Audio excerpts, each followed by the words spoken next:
ठाणे महानगरपालिकेच्या कळवा येथील छत्रपती शिवाजी महाराज रुग्णालयाच्या आवारातील उद्यानामध्ये अल्पवयीन दिव्यांग मुलीचा विनयभंग करणाऱ्या नराधमास कळवा पोलिसांनी अटक केला आहे.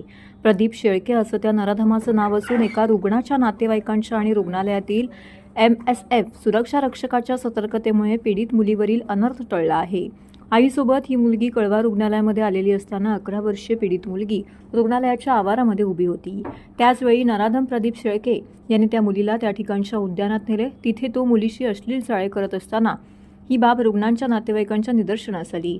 दरम्यान रुग्णालय परिसरात डॉक्टरांचा संप सुरू होता. नातेवाईकांनी त्या घृणास्पद प्रकाराची माहिती संपकरी डॉक्टरांना दिली. डॉक्टरांनी तात्काळ रुग्णालयातील सुरक्षा रक्षकांना बोलावून प्रदीप याला चोप देऊन पोलिसांच्या ताब्यात दिले.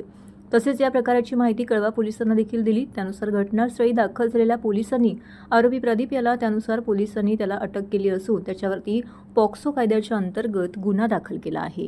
काल 19 रोजी 11:30 दरम्यान एक मुलगी जी थोडंसं तिला आकलन शक्ती थोडी कमी आहे, परंतु तिला समजते सर्व, अशा मुलीला एक जो कळवा छत्रपती शिवाजी हॉस्पिटल जे आहे त्याचा परिसर जो आहे त्या परिसरातील गार्डन आहे तिथे बरेच हे लोक बसलेले असतात, आपले तिथले येणारे पेशंटचे नातेवाईक वगैरे. आणि त्या ठिकाणी एक शेळके नावाचा जो एक हे आहे मुलगा 42 वर्षाचा हे आहे प्रदीप शेळके म्हणून, हा एका मुलीबरोबर तिथे बसलेला दिसला आणि तो काहीतरी चाळे करतोय असं ह्यांच्या लक्षात आल्याने त्यांनी लगेच त्याला सिक्युरिटीच्या ताब्यात दिलं होतं. सिक्युरिटीवाल्यांनी आम्हाला कळवल्यावरती आमची लगेच बीट मार्शल जाऊन त्याला इकडे पोलीस स्टेशनला आणून त्याचे जे नातेवाईक आहेत त्यांचा शोध घेऊन त्यांना बोलून घेतला आम्ही.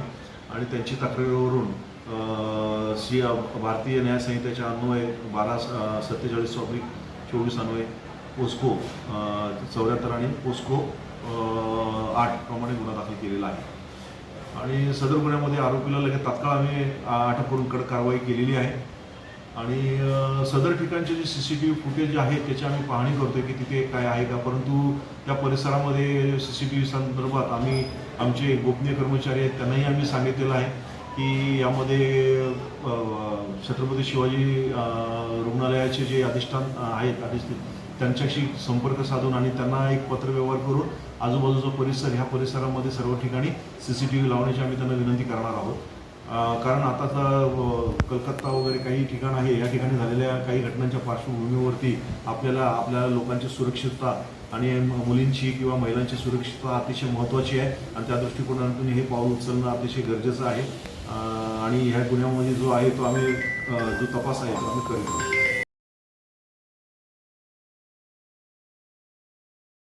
महाराष्ट्रातील भगिनींना आधार देणारी राज्य शासनाची मुख्यमंत्री माझी लाडकी बहीण योजना. या योजनेअंतर्गत अल्प उत्पन्न गटातील 21 ते 65 वयोगटाच्या भगिनींना मिळणार दरमहा 1500 रुपयाची मदत. अर्ज करण्यासाठी 31 ऑगस्ट 2024 पर्यंत मुदतवाढ. कुटुंबाचं वार्षिक उत्पन्न 2.5 लाख रुपयांपेक्षा कमी असलेल्या महिला पात्र. कुटुंबाकडे पिवळं किंवा केशरी रेशन कार्ड असल्यास उत्पन्नाचा दाखला आवश्यक नाही. पांढरं रेशन कार्ड असेल किंवा रेशन कार्ड नसेल तर कुटुंबाचं वार्षिक उत्पन्न 2.5 लाखांपेक्षा कमी असल्याचा दाखला आवश्यक. योजनेसाठीचा ऑनलाईन अर्ज नारी शक्ती दूत ॲपवरून किंवा पोर्टलवर भरता येईल. ज्या भगिनींना ऑनलाईन अर्ज भरता येत नसेल त्यांच्यासाठी अंगणवाडी, ग्रामपंचायत, वॉर्ड ऑफिस, सेतू सुविधा केंद्रामध्ये किंवा आशाताई बचत गटाच्या CRP यांची मदत उपलब्ध. आता आपल्याला अभिमानानं म्हणता येईल, सुखी आणि सुरक्षित आहे माझी लाडकी बहीण.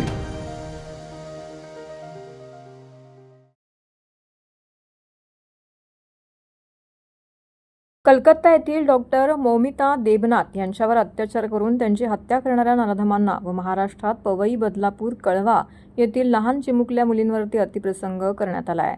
याच्या निषेधार्थ आंदोलन करण्यात आलं. केंद्र सरकार व महाराष्ट्रातील राज्य सरकारने त्यांची जबाबदारी म्हणून फास्ट ट्रॅक कोर्टामध्ये कडक कारवाई करून या नराधमांना फाशीची शिक्षा द्यावी या मागणीकरिता महाराष्ट्र प्रदेश महिला काँग्रेस कमिटी यांनी या ठिकाणी आंदोलन केलं. या निषेध आंदोलनामध्ये महाराष्ट्र व केंद्र सरकारमधील गृहमंत्र्यांनी राजीनामा द्यावा अशी मागणी महाराष्ट्र प्रदेश महिला काँग्रेस कमिटीच्या सचिव शिल्पा सोनाने यांनी केलेली आहे. त्या निषेध आंदोलनामध्ये सहभागी वसुधा गायकवाड, ललिता पंडावळे, लीलाताई समखेडकर, शारदा दामोदर, वंदना कांबळे, वैशाली काकडे, उज्ज्वला खाडवे, प्रीती त्रिभुवन, वत्सला उबाळे, विजया जाधव, सुनीता लखन, यासारख्या असंख्य महिला येथे सहभागी झाल्या होत्या. पवईच्या लेकीला न्याय मिळालाच पाहिजे. पुरांच्या लेकीला न्याय मिळालाच पाहिजे. अंबरनाथच्या बेटीला न्याय मिळालाच पाहिजे. नवी मुंबईच्या लेकीला न्याय मिळालाच पाहिजे. आज या ठिकाणी आपण कोलकात्यामध्ये जो डॉक्टर मुलीवर बलात्कार झालेला आहे आणि तिचा खून झालेला आहे, एकदम क्रूर हत्या तिची झालेली आहे. तसंच महाराष्ट्रामध्ये कालच आपल्या कळवा एरियामध्ये 4 वर्षाच्या मुलीवर बलात्कार झाला. तसंच बदलापूरमध्ये ह्या ठिकाणी सुद्धा घटना झालेली आहे. तिथे तर शिक्षकांनी 2 मुलींवर अत्याचार करून बलात्कार केलेला आहे आणि त्या घटनेचा निषेध पवईमध्ये सुद्धा 4 वर्षाच्या मुलीवर बलात्कार झालेला आहे. अशा वारंवार महाराष्ट्रामध्ये आणि देशामध्ये घटना घडत असताना केंद्र सरकार आणि राज्य सरकार हे डोळे मिटून गप्प बसलेले आहे. अशा ठिकाणी ह्या महिलांना आम्हाला सुरक्षित योजना काढलेली लाडकी बहीण, तर लाडक्या बहिणीऐवजी सुरक्षित महिलांना न्याय दिला पाहिजे आणि गुन्हेगाराला पाठीशी न घालता फाशीची शिक्षा दिली पाहिजे. आणि डॉक्टर महिलांना जो हे झालेला आहे, सरकारी कर्मचाऱ्यांना जो म्हणजे त्यांच्यावर अटॅक केल्यानंतर जो गुन्हा दाखल होतो, असा गुन्हा त्यांनी ताबडतोब डॉक्टर लोकांसाठी केला पाहिजे. कायदा हा त्यांनी केला पाहिजे आणि फास्ट ट्रॅक कोर्ट हे त्यांनी लवकर डिक्लेअर करायला पाहिजे. न्यायालय नियुक्त झाले पाहिजे आणि सगळ्या ठिकाणी फास्ट ट्रॅक कोर्ट करून अशा गुन्हेगाराला फाशी दिली पाहिजे, अशी या ठिकाणी महाराष्ट्र प्रदेश महिला काँग्रेसच्या वतीने आज मी या ठिकाणी मागणी करते. राज्यात मुख्यमंत्री लाडकी बहीण योजनेचे पैसे महिलांच्या खात्यात जमा होण्यास सुरुवात झाली असून ठाणे शहरामधील हजारो महिलांच्या खात्यावर 3,000 रुपये जमा झाले आहेत. अजूनही या योजनेचे फॉर्म भरले जात असून ज्यांनी फॉर्म अद्याप भरले नाहीत त्यांनी ते भरावे. ज्यांच्या खात्यावर 3,000 रुपये जमा झाले आहेत अशा लाभार्थी महिलांनी काल रक्षाबंधनाचे निमित्त साधून आमदार प्रताप सरनाईक व राज्य सरकारप्रती कृतज्ञता व्यक्त केली. आमदार सरनाईक यांना राख्या बांधण्यासाठी ओवळा माजीवाडा विधानसभा मतदारसंघातील महिलांची हजारो संख्येने येथे गर्दी झाली होती. त्यातील शेकडो लाडक्या बहिणींनी आमदार सरनाईक यांना रक्षाबंधन करून लाडकी बहीण योजना यशस्वी झाल्याचा आनंद देखील व्यक्त केला. हा रक्षाबंधन सोहळा म्हणजे मुख्यमंत्री माझी लाडकी बहीण योजनेचा वचनपूर्ती सोहळा झाला. यावेळी ओवळा माजीवाडा मतदारसंघाच्या महिला आघाडी प्रमुख परीक्षा सरनाईक, माजी नगरसेविका विमलताई भोईर, आशा डोंगरे, विधानसभा सचिव संदीप डोंगरे, विभाग प्रमुख रामचंद्र गुरव, भगवान देवकते, संतोष ढमाले, त्याचप्रमाणे महिला आघाडी, युवा सेना तसेच शिवसेनेचे इतर पदाधिकारी व कार्यकर्ते येथे उपस्थित होते.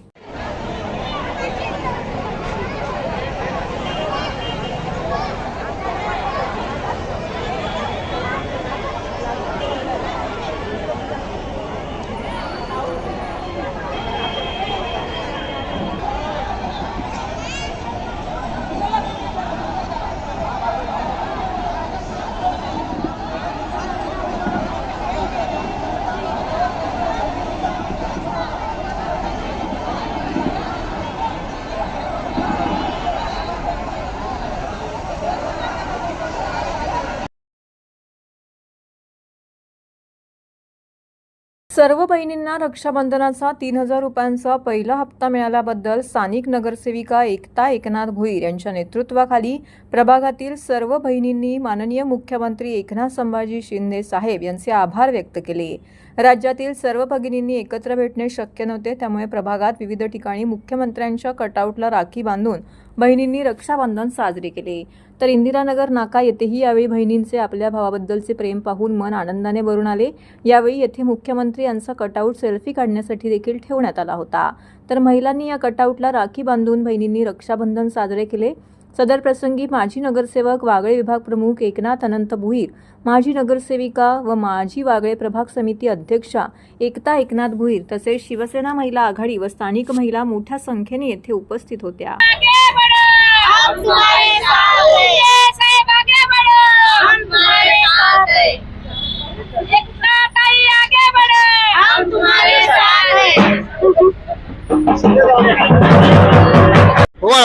आरती करा.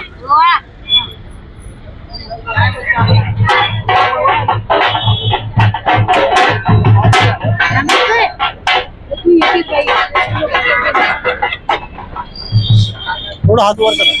हा हात वळा वळा.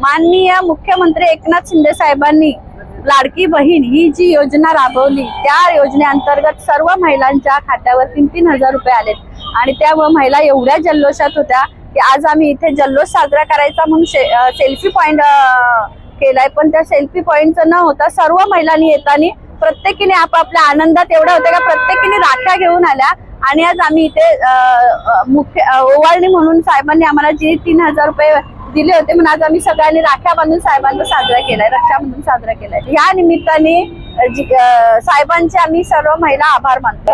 शिवसेना जिंदाबाद, शिवसेना जिंदाबाद. एकनाथ शिंदे साहेब आगे बढ़ो, हम तुम्हारे साथ हैं. आम्हाला शिंदे साहेब भाईनं आम्हाला 3-3 हजार रुपये आमच्या खात्यावर टाकले म्हणून आम्ही सर्व महिलांनी शिल्पीचा कार्यक्रम ठेवला आणि सर्व महिला एकत्र येऊन त्यांनी राखी पण बांधायचा कार्यक्रम नियोजन केला इथं आणि सर्व आम्ही एकत्र कार्यक्रम बनवला. भारी वाटते, चांगलं मस्त. एकनाथ शिंदे साहेब आगे बढ़ो. पहिली सोहळणी अशी आहे की राखी बांधायच्या आधीच भावाने आमच्या खात्यावरती पैसे टाकले 3-3 हजार रुपये म्हणून आम्ही त्यांचे आभार मानतो. संपूर्ण देशभरात दहीहंडी उत्सव मोठ्या उत्साहात साजरा केला जातो. येत्या 27 ऑगस्टला दहीहंडी उत्सव साजरा होणार आहे. मात्र 8 दिवस शिल्लक असताना अजूनही गोविंद पथकांचे इन्शुरन्स काढण्यात आलेले नाहीत. या संदर्भात मंगळवारी ठाण्यातील शासकीय विश्रामगृहामध्ये सर्व गोविंदा पथकांच्या उपस्थितीमध्ये पत्रकार परिषद पार पडली. महाराष्ट्र शासनाने 75,000 गोविंदांचा इन्शुरन्स जाहीर करण्यात आला होता. मात्र कमी दिवस शिल्लक असतानाही अद्यापही गोविंदा पथकांना या ठिकाणी शासनाकडून इन्शुरन्स दिले गेले नाहीत. त्यामुळे ही बाब मनसे नेते पालघर ठाणे जिल्हा अध्यक्ष अविनाश जाधव यांच्या लक्षात येताच तातडीने 5,000 गोविंदांचा इन्शुरन्स ठाणे जिल्हा दहीहंडी असोसिएशनच्या माध्यमातून काढण्यात येईल. त्यामुळे सर्व गोविंदा पथकांनी अविनाश जाधव यांचे आभार मानले. शासनाच्या वतीने इन्शुरन्स जाहीर होतो, मात्र या इन्शुरन्सचा उपयोग बालगोपाळांना होतोय का? सराव करताना अनेक बालगोपाळांना इजा होतीये. मात्र तेव्हा इन्शुरन्स मिळत नसल्याने अनेक गोविंदा पथकांनी खंत व्यक्त केली आहे. त्यामुळे दहीहंडी उत्सवाच्या 1 महिन्याआधी गोविंदा इन्शुरन्स अर्थात गोविंदा विमा कवच पथकांना मिळावा अशी मागणी सर्व पथकांनी केली आहे. महाराष्ट्राचे मुख्यमंत्री एकनाथ शिंदे यांनी जाहीर केलं की यावर्षी महाराष्ट्रातले 60 गोविंदा पथकांना स्पेनला पाठवणार आहेत. 60 गोविंदा पथक यांची निवड कुठल्या पद्धतीने केली जाईल, त्यासाठी काय अटी असतील याची नियमावली तयार करण्यात यावी अशी मागणी पत्रकार परिषदेत करण्यात आली आहे. सदर पत्रकार परिषदेला समीर पेंढारे, राकेश यादव, रोहिदास मुंडे, नितीन पाटील, आशिष ढाके व इतर मान्यवर ठाणे मुंबईतील गोविंदांचे पदाधिकारी मोठ्या संख्येने उपस्थित होते. येत्या 27 ऑगस्ट 2024 रोजी संपूर्ण महाराष्ट्रात दहीहंडीचा उत्सव जल्लोषात साजरा होणार असून पण दहीहंडी उत्सवासाठी 7 दिवस शिल्लक असताना सुद्धा आज ठाण्यातील सर्व गोविंदा पथक इन्शुरन्स पासून वंचित आहेत. महाराष्ट्र राज्याचे मुख्यमंत्री माननीय श्री एकनाथ शिंदे साहेब, उपमुख्यमंत्री माननीय अजितदादा पवार साहेब, दुसरे उपमुख्यमंत्री माननीय देवेंद्र फडणवीस साहेब, राज्याचे क्रीडा मंत्री संजय बनसोडे साहेब यांनी शासनाच्या माध्यमातून 75,000 गोविंदांचा विमा कवच देण्याचं जे आश्वासन दिलं तर त्यांनी पूर्ण केलं. त्यासाठी आम्ही ठाण्यातले गोविंदे पथक त्यांचे आभारही मानतो. पण दुसरी बाजू ज्या संस्थेला त्या लोकांनी जे विमा काढण्याची जी हे दिलेलं आहे ती संस्था ह्याच्यात वेगळं कारभार करत आहेत आणि जी गोविंदा पथक त्यांच्याबरोबर नाही आहेत अशा गोविंदा पथकांचा इन्शुरन्स ते काढत नाही आहेत. त्यामुळे आज आम्ही आपल्या माध्यमातून सर्व गोविंदा पथकांना, ठाण्यातील सर्व गोविंदा पथकांना आवाहन करतो की ह्या वर्षी जो विमा कवच आहे, महाराष्ट्र नवनिर्माण सेना ठाणे पालघर जिल्हा अध्यक्ष माननीय अविनाश जाधव साहेब यांच्या सहखर्चाने ठाण्यातील 5,000 गोविंदांचा इन्शुरन्स ते आपल्याला काढून देणार आहेत. त्याबद्दल आम्ही सर्व ठाण्यातील गोविंदा पथकांच्या वतीने अविनाश जाधव साहेबांचे आभार मानतो. आम्ही शासनाशी पाठपुरावा केला, स्वतः खासदार डॉक्टर एकनाथ शिंदे, आपला खासदार डॉक्टर श्रीकांत शिंदे साहेब यांची भेट घेतली. श्रीकांत शिंदे साहेबांनी सुद्धा ओरिएंटलचे मॅनेजर आहेत सचिन खानविलकर यांच्याशी दूरध्वनीवरनं संपर्क केला. त्यांनाही सांगितलं की ठाण्यातील जे गोविंदा पथक यांचा इन्शुरन्स आपण काढावा, पण इन्शुरन्स कंपनी आम्हाला असं सांगते की ज्या संस्थेला दिलेला आहे त्या संस्थेकडे तुम्ही जा, ते त्या अर्जाची पडताळणी करतील आणि त्यानंतर आम्ही आपल्याला इन्शुरन्स काढून देऊ. पण ती संस्था कुठली बोगस आहे, 1 महिन्यापूर्वी ती रजिस्टर करते, त्यांचा गोविंदा पथकांशी संबंध काय? महाराष्ट्रातल्या कुठल्या गोविंदा पथकांना विश्वासात घेतलं आणि महाराष्ट्र राज्य दहीहंडी गोविंदा असोसिएशन म्हणून जे नाव देतं, महाराष्ट्र राज्य हे नाव देऊच शकत नाही नियमाने, असं सर्क्युलर आहे. आणि जी रजिस्टर केली धर्मदा आयुक्ताकडे महाराष्ट्र शासनाचा कुठलाही पत्र नाही की त्यांना यांना मान्यता दिली म्हणून. शासनाने 75,000 गोविंदा पथकांची जी काय रक्कम आहे ती त्या संस्थेच्या खात्यात अकाउंटला गेलेली आहे. मग जर का ती पैसे शासन देतंय, मग ह्या लोकांना गोविंदा पथकांचा इन्शुरन्स काढायला हरकत काय?